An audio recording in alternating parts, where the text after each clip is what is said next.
everybody. Thank you for taking the time out of your day to join us today on this beautiful June afternoon. I'm Eric Cass, the community manager here at Established. Today's webinar has been curated just for early stage startups and our Startup of the Year community, which is you. Thank you. For those of you who are new to our community, Established is a consultancy that works with a diverse range of organizations on developing innovative strategies, ecosystem development, communications, and project event strategy production. Our most known program is Startup of the Year, which is a community resource and awards to support and elevate early stage founders. This brings us to today. I would like to welcome Ubaldo Ciminieri to the stage. Ubaldo is the co-founder of InterviewIA, which is a SaaS interview collaboration platform for hiring that makes equitable and data-driven interviews consistent and repeatable. Welcome, Ubaldo. Hi, thank you, everybody. I appreciate you having me back. Let's dive in, shall we? Let's do it. Let's do it. So real quick, what I wanted to do is try something with everybody. So real quick, we launched team bundle pricing. You know, we realized that it's hiring isn't just one person, right? It takes a team. And so we launched free forever plan that includes up to 5 users for your hiring team. And so I'm throwing the link to sign up for that in here because I'm going to be kind of jumping back and forth a little bit during this training to show you how we approach solutions to the things that we're talking about today, including the most common biases in the interview process. So if you want to go and sign up, then you can sort of play along at home, as they say, as you can kind of familiarize yourself with our system as we go through the platform, and we can kind of do that together. And then, of course, any questions along the way are always welcome. So let's now jump in while you all do that, and I'll get started here with our interview better. Let me switch my display here. Okay, cool. Let me open up the chat. Yes, sir. Is it Sergey? Yeah, free forever is always a good thing, right? I'm glad you appreciate that. So interviewing better, right? I don't think many of us ever got trained on how to interview. And so that's what we're going to talk about today, is just taking those first steps, building off of the previous session that we did around bias and empathy. You know, it starts with understanding and being aware of how our own biases get triggered so that then we can mitigate those in a much more effective way within the interview process, so that now we're giving every candidate a fair and equitable opportunity at a job, right? As you know, because if they're qualified for it, then we should be able to give them a better way of knowing if they're going to be, you know, a fit for our company or not. And so that's really what this training is designed to do. So real quick, just some level setting for today. Like, we're here together for this time. Stay here with me. Again, I want it to be very interactive. I want to hear from you in the chat as much as possible. Any questions you have that come up, please keep an open mind.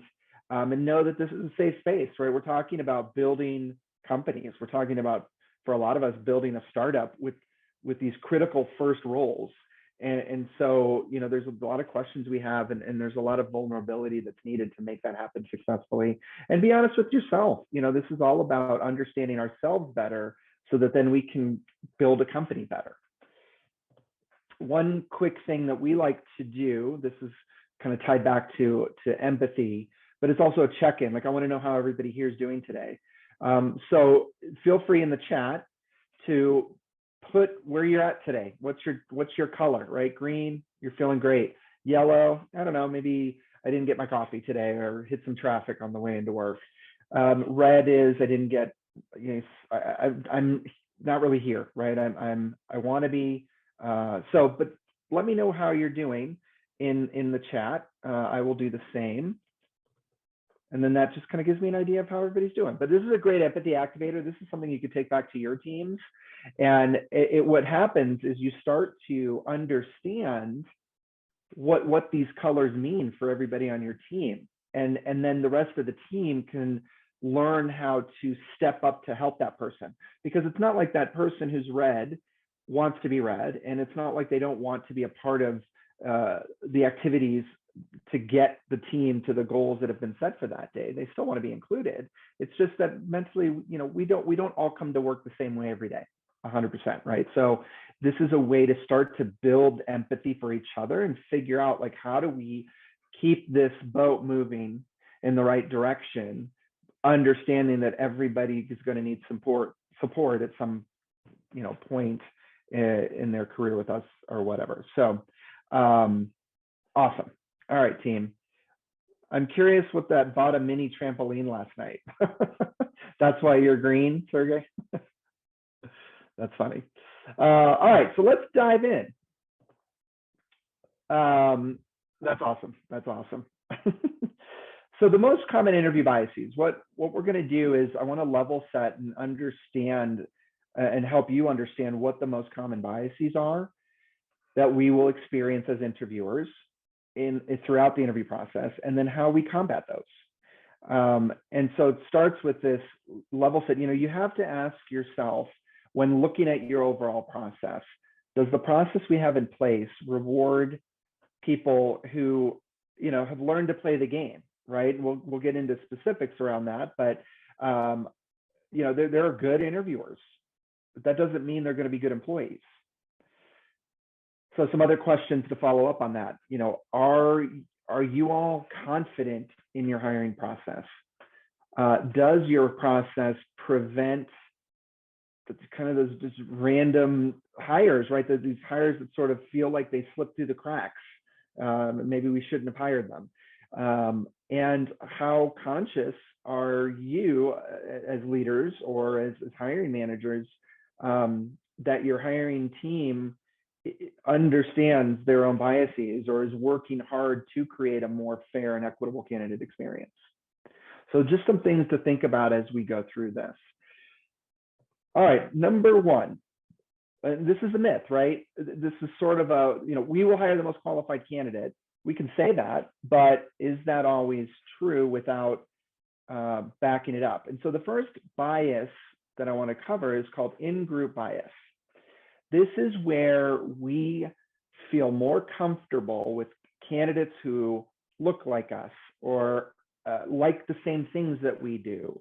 This is where if they went to the same school as we did, that we automatically give them a pass, right? And we sort of force everybody else in the process to go through a more grueling, interview experience, because in our minds, we've already made up our mind in some respects on those candidates who have something that we have. We like beer, we like to snowboard, whatever, right? So what ends up happening is more often than not, we'll hire that person who made us feel comfortable, but that doesn't mean that they're the most qualified candidate for the role. So that's the first bias that we really have to watch out for in the hiring process. Does anybody have any stories around that they maybe want to share, throw in the chat, or I don't know if you can come off mute, but where they've recognized this?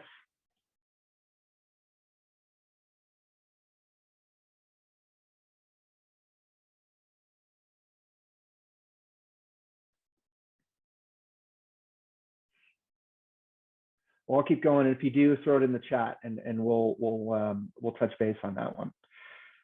The second myth is the most memorable candidate is the best candidate.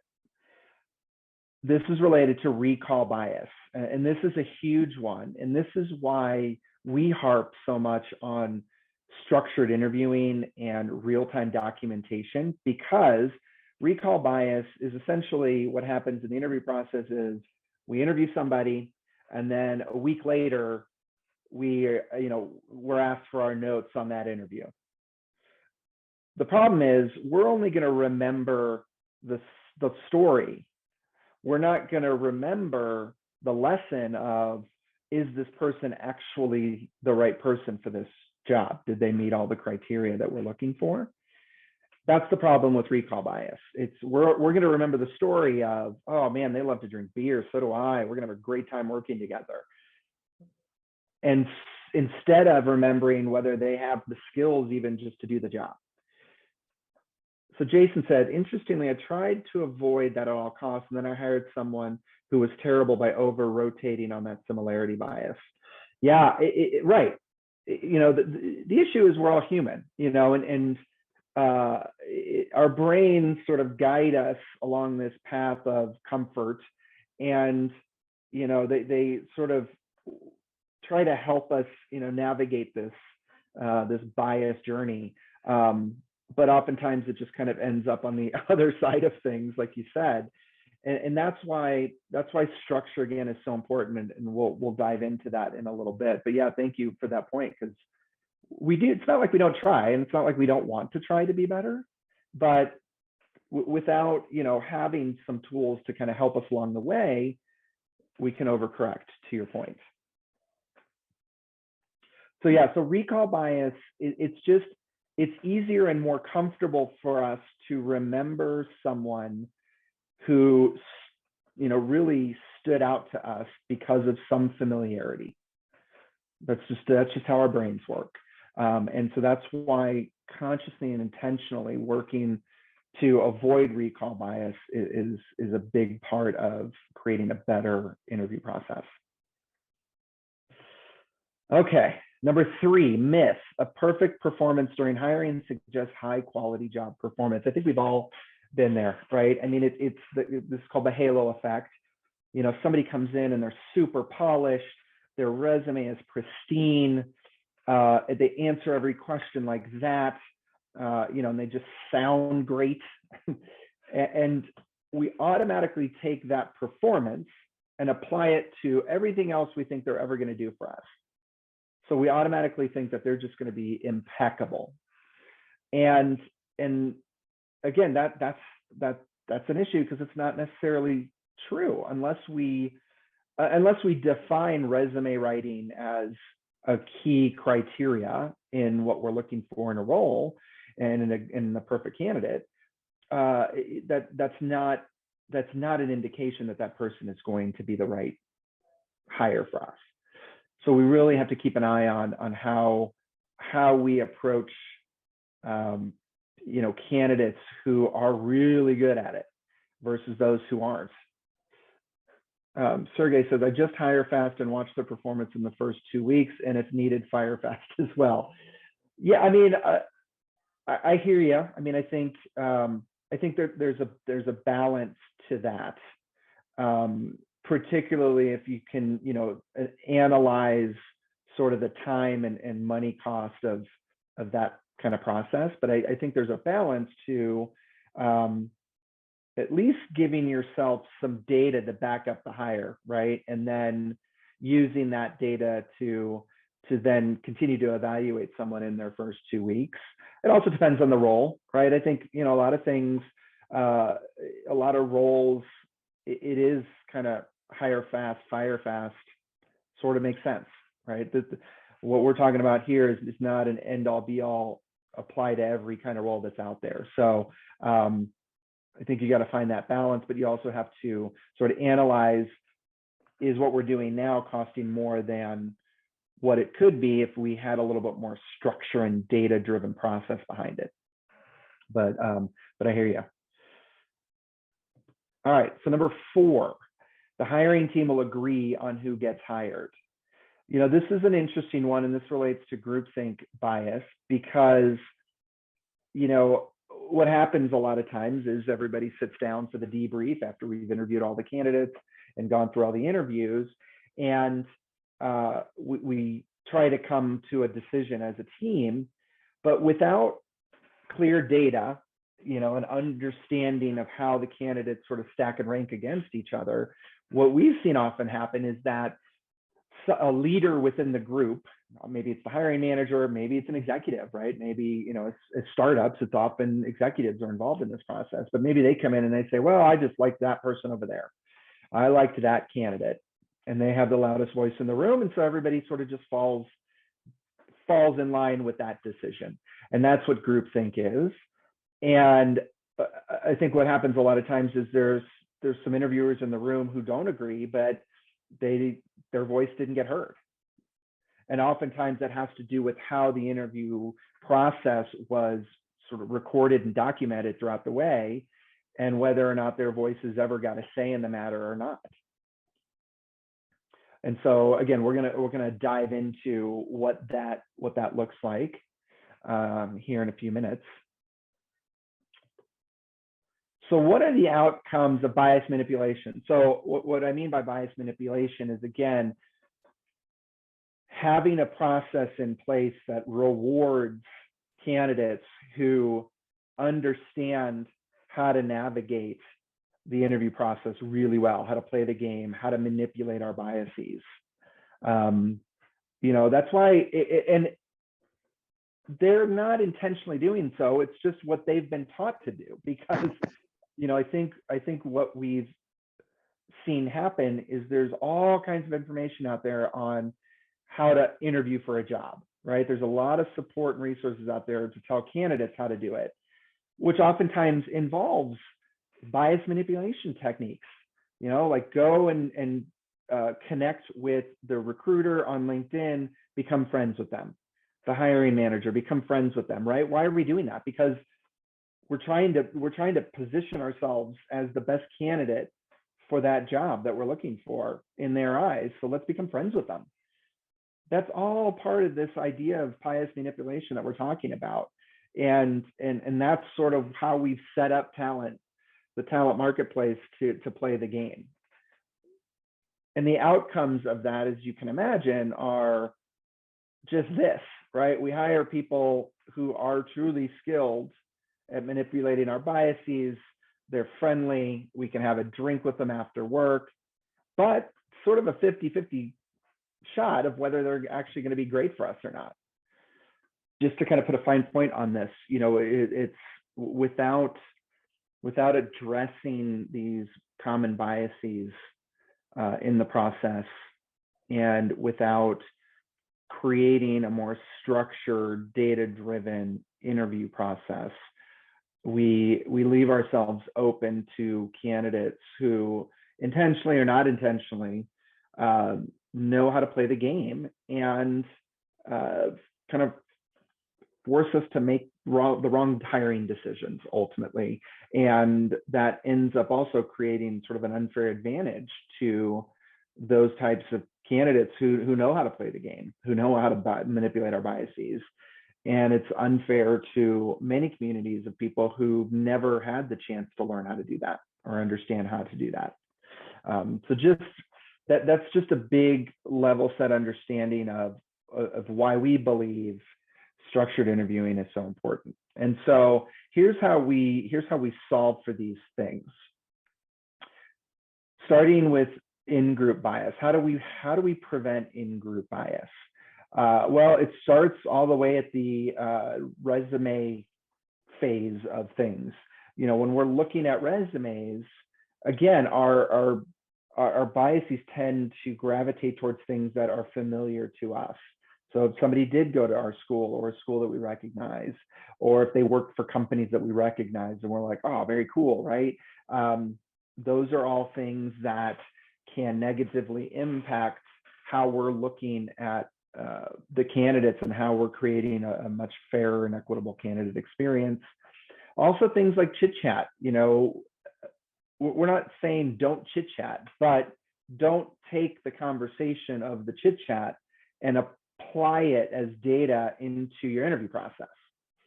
So if you want to have a few moments before the interview to talk about the weather or whatever it is, great. That sets the stage, that starts to build a relationship with candidates. But in the actual interview, none of that should ever be considered.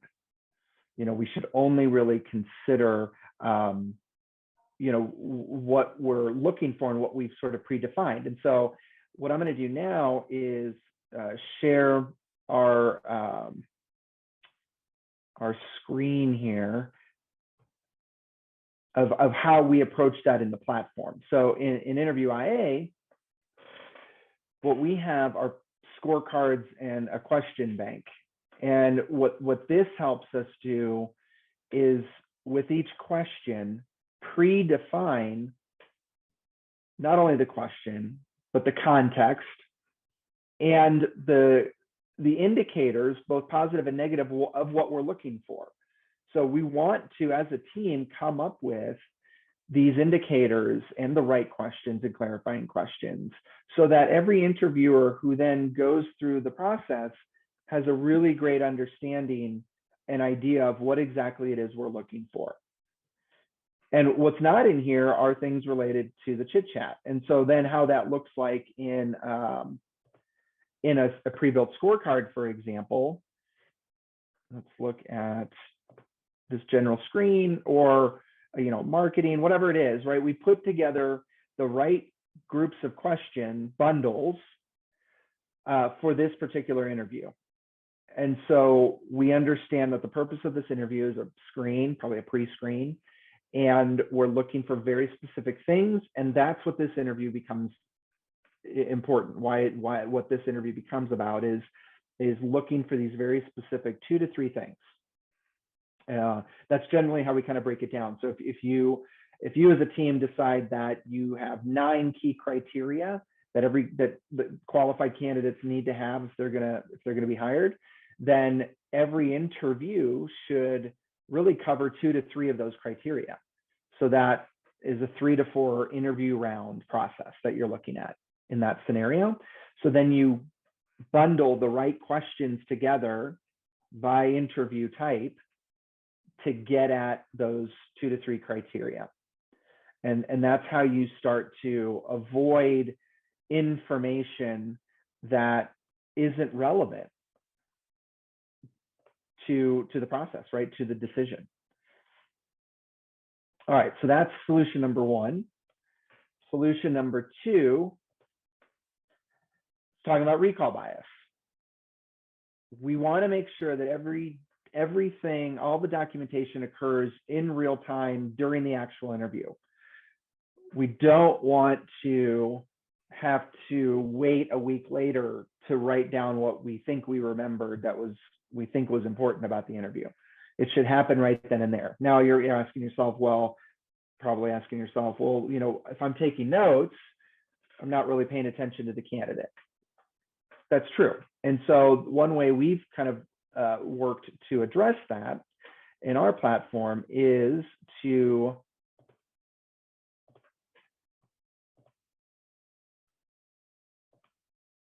create this format for conducting your interview. So even especially in a Zoom situation, a virtual interview, like this, where I'm talking to a candidate via camera, I can ask the question, and then I'm just checking the box as I hear the right indicators. So I can stay and maintain eye contact. I can stay in the conversation with the candidate because I'm not over here writing notes, but I'm also documenting everything in real time. So we start to move away from relying on our memories or our gut feelings by grabbing everything in here all at once during the interview. And you're doing this for every candidate. So we know that every candidate is going through the exact same process as well. And then you can score and you move on to the next question. And all the while, I'm able to stay engaged. So that's where we really harp on structure and documentation during the actual interview, because not only does it create a more defensible decision, right? Because we can trace back everything within one place, within one system of why we made a decision, but it gives us the ability to create a better candidate experience, to create a better relationship with every candidate, because we're actually having a conversation with them now. So that's solution number 2. Solution number 3, how do we prevent the halo effect? So again, this goes back to defining those questions we saw earlier as a team, right? We want to define the indicators of what we're listening for and what aligns directly with what we've defined as success for a role. So we want to make sure that every interviewer understands whether charisma, a great resume, whether those things actually are important and significant to somebody being successful in the role or not.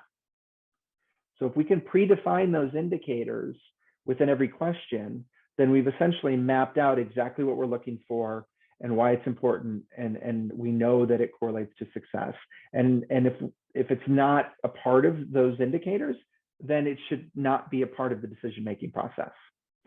We want to know if somebody can do the job, if they're aligned with our mission, our vision, our culture, and if they have the potential to grow with us. Those are the things we're looking for, or we should be looking for in most candidates.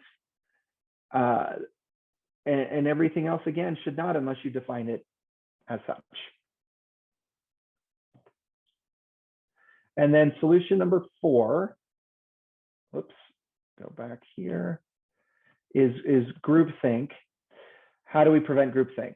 Well, again, within the system, and let me just jump over and show you how we do that. So within the system, it starts with giving every interviewer, right, the ability to document their thoughts, right, their answers, and notes as well. But and then at the end of the interview, we also require this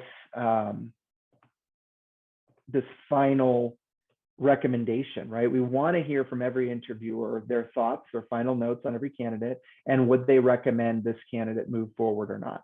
We want to know that from every person throughout the process. And so what that looks like for decision making is now we can pull up the results and every voice is heard. Every interviewer's voice is heard, and we can see it right here. And now we can more confidently stack and rank our candidates based on their scores, based on their recommendations from every interviewer. And if we still want to do a debrief, as a team, great. But now we have a guide to do that, right? Now we have actual data to guide us through that conversation so that ultimately we can make the right decision as a team.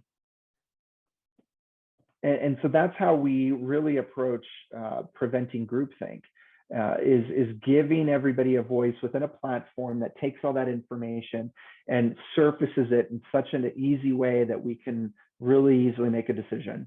And the conversation in the debrief can be much more productive. Because what might end up happening is that you have 3 final candidates who you would hire any of them. That's the goal, right?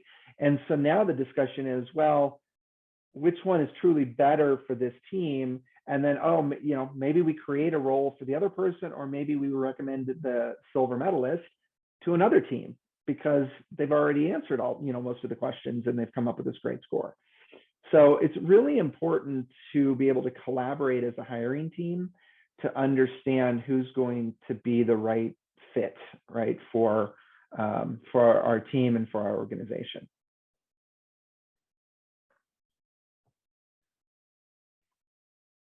Okay, so I did have a slide in here. I don't know if anybody's out there who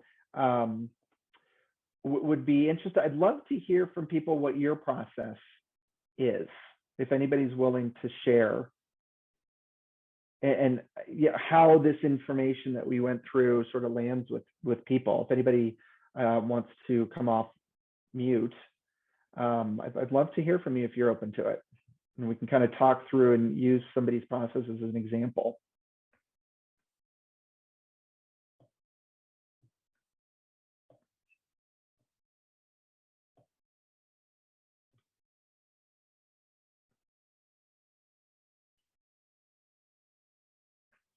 Or if you have any questions too, before we move on to the next section. Anybody have a question?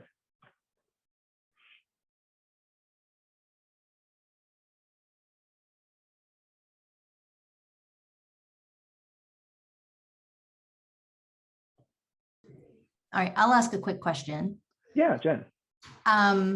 Couple things. We started leveraging some of the tools within LinkedIn and including video, which was interesting.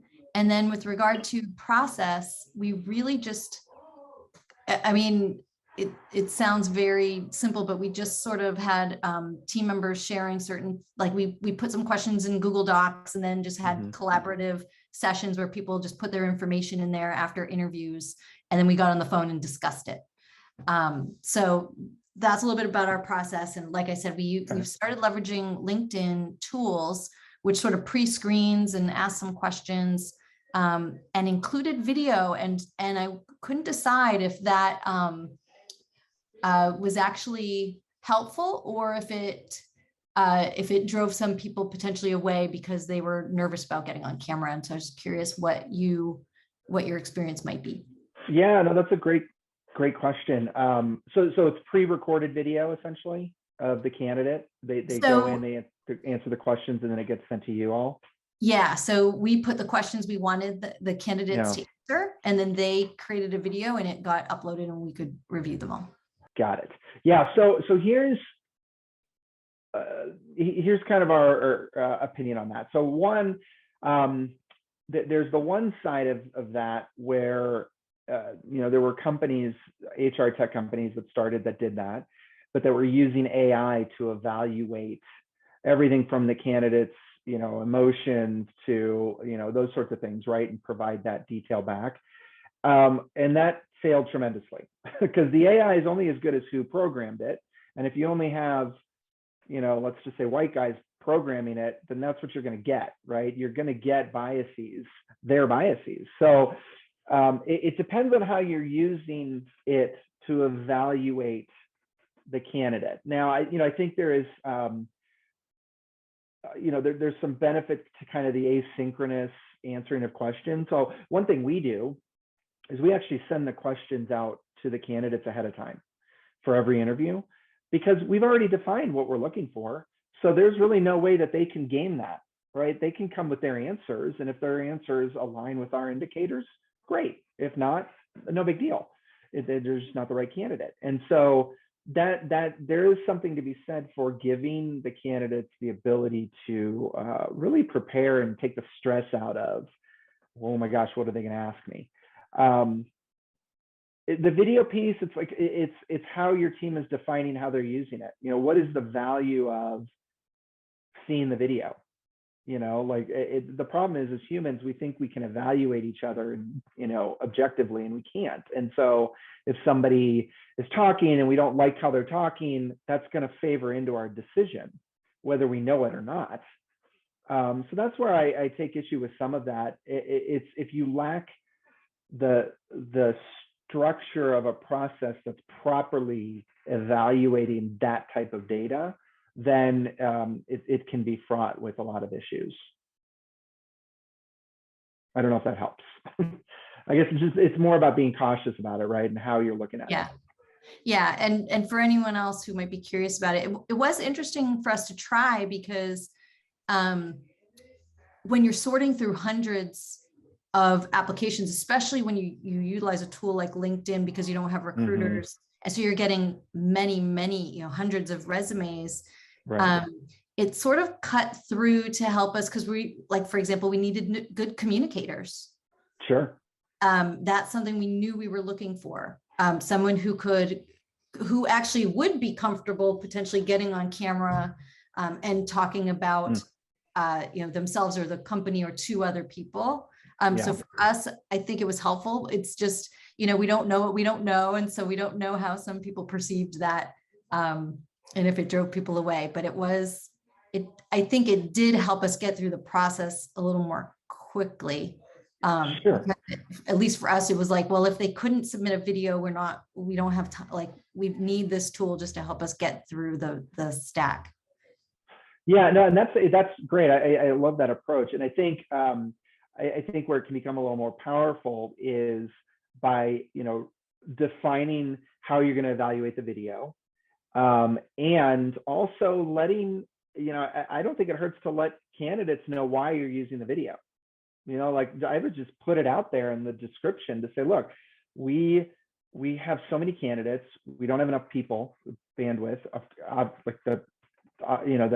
that is a thing, right? Many companies are going through that. And so this is how we found that we can evaluate people more quickly. But, this is what we're looking for in the video. This is what, and again, I don't think you're helping them to game the system, because, you know, being on video, you're right, there's very specific skills and things that play into that. And so, but I don't think it hurts being transparent on both ends, and then clearly defining for your team what to look for when they evaluate that. That goes a long way, because then you know exactly what you're looking for. You know, we do the same thing with like technical interviews. We can, it's very easy in our system to create an interview that evaluates the results of that assessment, because you're looking for very specific things. So if the question says, hey, did they demonstrate clear communication skills? Yes or no? Boom, great. Now we can add that into our scoring mechanism within the system so that we're equally evaluating everybody. Awesome. Thank you for that, Jen. Anybody else want to share or have a question?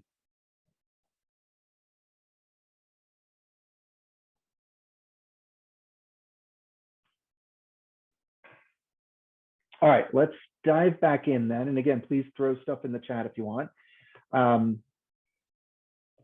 Now here's what this is sort of tips and tricks now for how to really look at your overall interview process. It starts with, well, what do we need to get out of it, right? What should we get out of every interview? The candidate experience is crucial, because that has long-term implications on your brand, frankly. So if you're creating a candidate experience, it's truly transparent and more inclusive and equitable, where every candidate feels like they actually have a chance at this job, then even if they don't get the job, they're going to go tell their friends about you because they had such a great experience. And the opposite is true. They're going to go tell the market not to interview with you if they didn't feel like they had that inclusive, transparent experience. Take the lesson, leave the story is, again, going back to recall bias specifically. We don't want to remember or consider that somebody likes beer or likes to snowboard or went to this school as a reason why we're going to hire somebody. We want to know if they can do the job, if they align with our culture, and if they're going to grow with us. And that consistent interviewer feedback, that's crucial, right? We want to hear from diverse voices throughout the interview process to make sure that we're making the right decision, to make sure that we're avoiding that in-group bias or that groupthink bias. So those should be the goals. And so how do you make your interviews more equitable? Diversity of interviewers. I think this is a great actionable way to help build diversity in your organization, because if you have a diverse group of interviewers, then they will attract a more diverse group of candidates who can see themselves in your company. The standardized interview guides, again, that prevents a lot of the biases, because we've already predefined in an objective way what we're looking for. And then we're asking every candidate the same questions, and we're evaluating every candidate equally. So it becomes a very apples to apples comparison when we have to make that decision. And then equitable candidate treatment is huge. If you're qualified, it doesn't matter who you are, what you look like, what your name is. It shouldn't. Every candidate who's qualified should get treated equally throughout the process. What happens when we do create a bad interview experience? What does that particularly look like? So these are some key mistakes that we've seen. That the interview feels like an interrogation. And again, this is where if we don't have a guide, then a lot of interviewers will sort of take cues from different answers and go down a different route. And sometimes it can get too personal, or sometimes it can just be completely irrelevant to understanding or to asking the right questions. We fail often to discuss the basics, right? Like again, we're looking for very specific things. We want to know, can they do the job? Do they align with our company?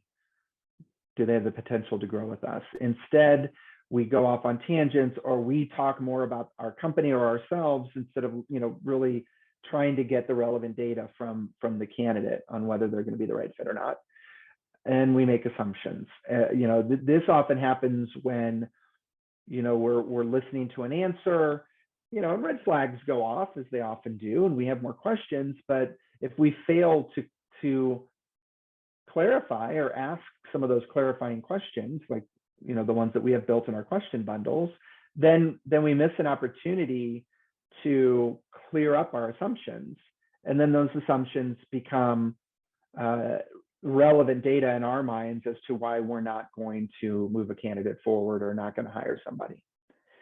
So those are some of the biggest mistakes that we often make, and what leads to creating a bad interview experience. And when the interview experience, we need to consider ourselves as interviewers in that, right? I mean, it's not just about the candidate, it's about everybody in the room, everybody in that discussion.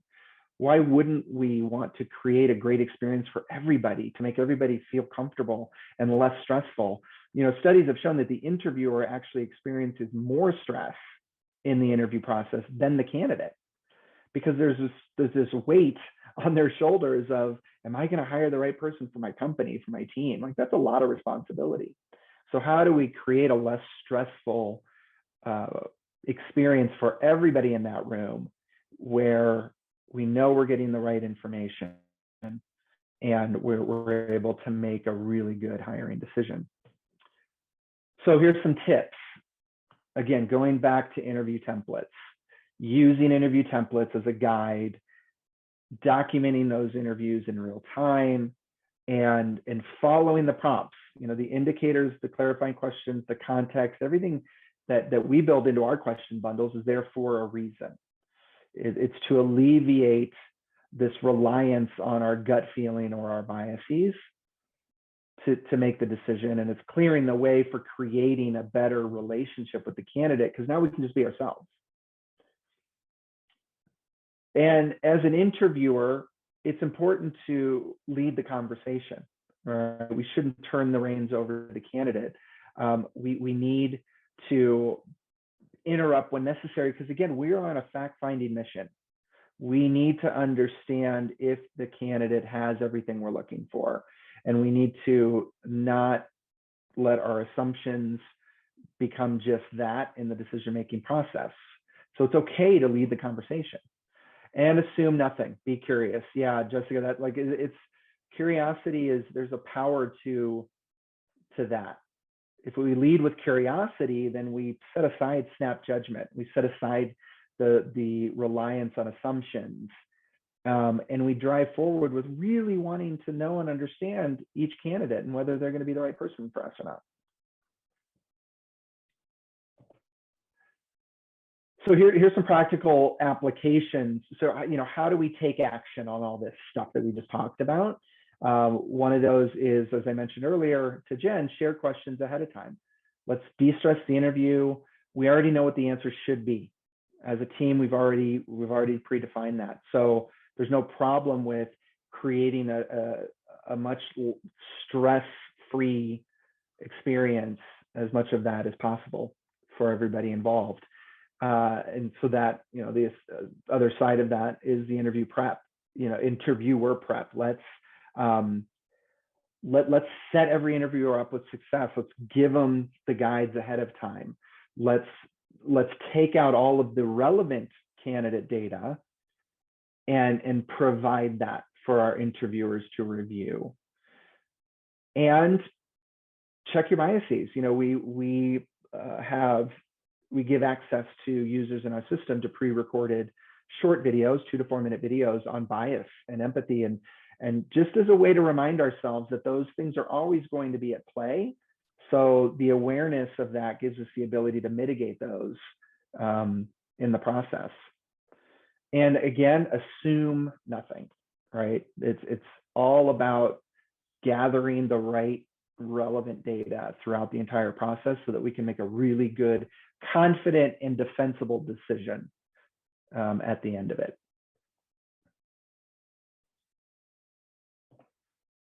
So just a quick parting thought, and then we'll do some Q&A. We truly believe that it's the responsibility of companies to address all of this in the hiring process. I think there are a lot of companies out there who put the onus on candidates but it's companies who are responsible for changing how we hire, because it's a process that hasn't changed in over 100 years. And the last 3 years have taught us that we can't continue on that way. The status quo is not working. Good news is we can address each of those. And the good news is we can use technology to help us do that, or just structure in general. It starts with that structure, and it starts with a focus on equity throughout the process so that we can interview better.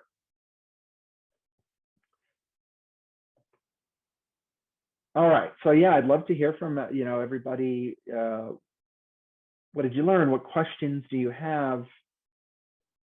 We'll just throw it out to Q&A.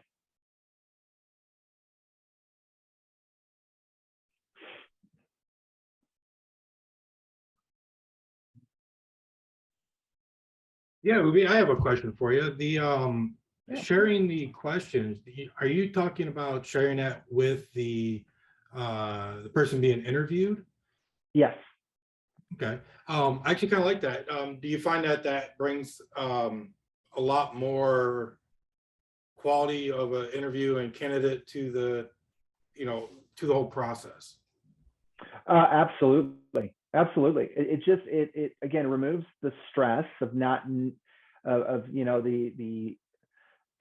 fear of not knowing what questions are going to get asked. And it allows the candidate to prepare.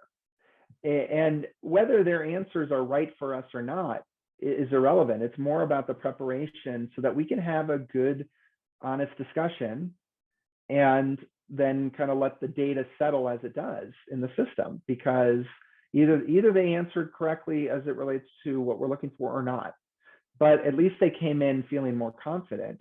And again, we have to remember, right, that not everybody is the same. Everybody, and Jen, back to kind of the video thing, right? I think, people communicate differently.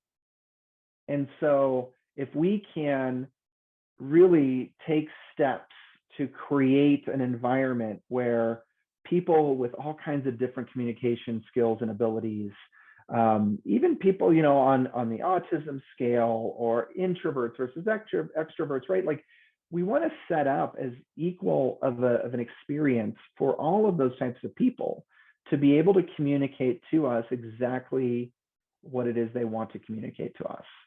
So I think it just goes such a long way. And it adds to the relationship of trust that should be built starting in the interview process. Obviously we want our employees to trust us, but I think that relationship, that trust, needs to start all the way at the beginning.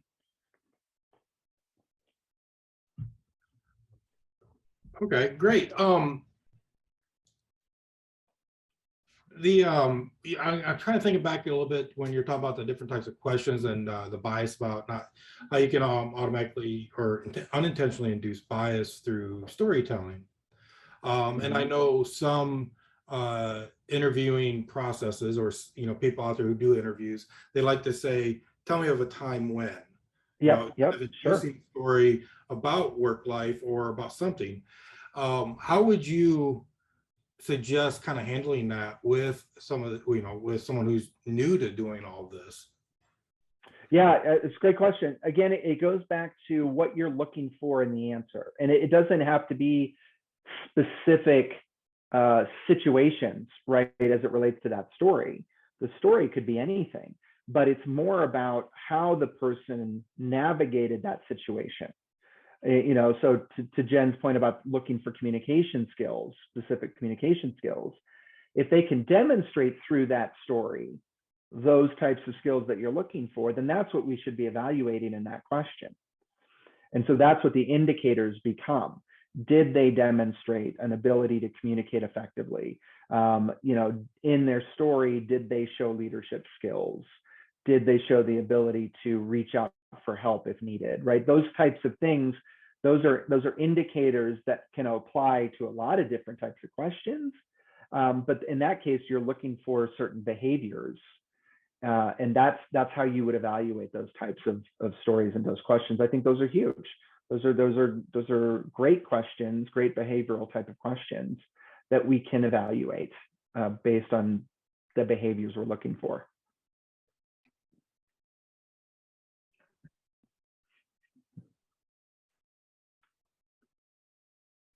Great, thank you. Yeah, no, absolutely.